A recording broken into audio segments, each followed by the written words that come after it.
Yeah. Hi, we are the Team Lions, and we are Martin Espinosa.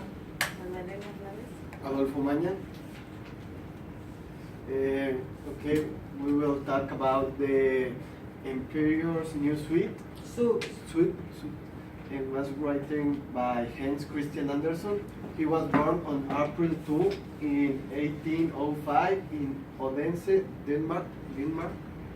Andersen achieved worldwide fame for writing innovative and influential fairy tales. Many of his histories, including The Ugly Duckling, The Imperial New Suite, The Princess and the Pea, remain classics of the genre. He died in August 4 in 1875 in Copenhagen. Okay, the introduction of the Imperial New Suite. It's about an emperor that only cared about his appearance because he spent more time in front of the mirror than solving the problems of his town. One day, he came a man who said they could make the most beautiful suits, but the fabric had the characteristic of detecting who did not have the intelligence to see it. The emperor tasted two of his trusted men. They both went to see the cloud and lied by saying they could see it. The emperor showed his beautiful suite in front of the people, and everyone was like, "Oh, awesome, beautiful!" And until a boy said, "Oh, the emperor is naked." Then he accepted his mistake of believing in the fabric scammers. Vocabulary for this garment, dresses, suits, and other garments, pledge a solemn promise of agreement to do or refrain from doing something, robust, dishonest, novice person, scoundrel, eager, keen or ardent in desire of feeling, impatiently, lonely, is willing to cheat out of money or other assets to obtain by fraud of the same. Whisper, to speak with soft falsetto sounds, using the red lips, etc., all with no vibration of the vocal cords. Wise, having the power of discerning. Wise, having the power of discerning and judging properly as to what is true or right, possessing discernment, judgment, or discretion. Lumps and hanover or power-driven apparatus for heavy fabrics, slightly small in amount, degree, etc.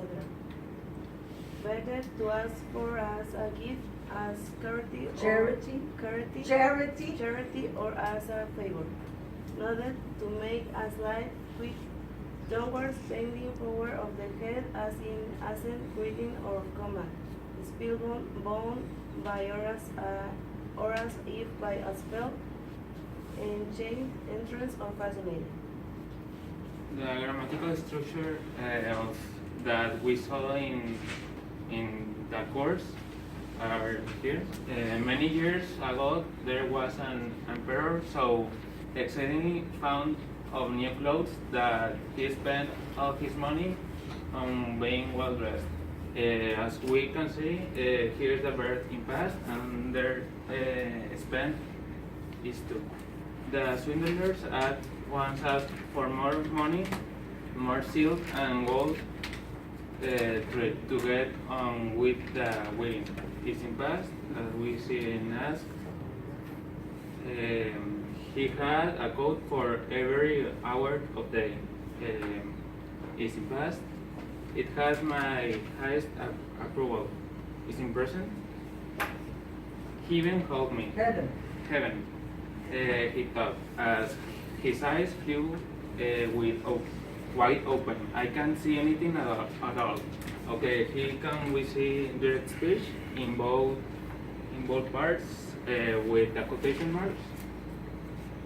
If I wore them, I would be able to discover which men in my empire are unfit for their post as we can see. It's second conditional because here is the verb in past and the verb would be. And here's the relative clause that is wish. This clause had a wonderful way of becoming invisible to anyone who has conflict for his office or who was unusually stupid.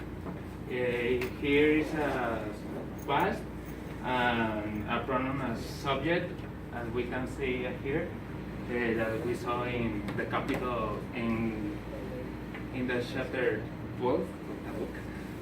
Everyone in the street and the window say, pronoun as subject.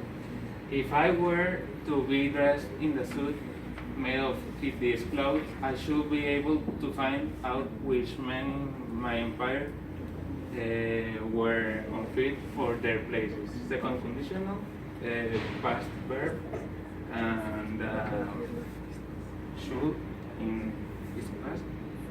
So one could say of the emperor is in his dressing room. Direct speech with quotation marks. So he walked more proudly than ever as his noblem held high that train that wasn't there all past.